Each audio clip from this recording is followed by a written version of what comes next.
Cositas que han puesto en la tienda premium de Disney Dreamlight Valley. Empezando con el apartado destacado tendremos esta tienda de adivina junto con el vestido, una decoración y unas salas con temática de Mulan, una estatua y unos estampados de villano.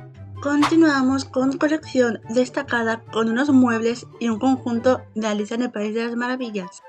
La casa del sombrerero junto a una mascota llamada Mono del Té, un traje para Daisy y un tren de la ciudad de Halloween. Y en ofertas limitadas tendremos este traje y estos muebles inspirados en Monstruos S.A.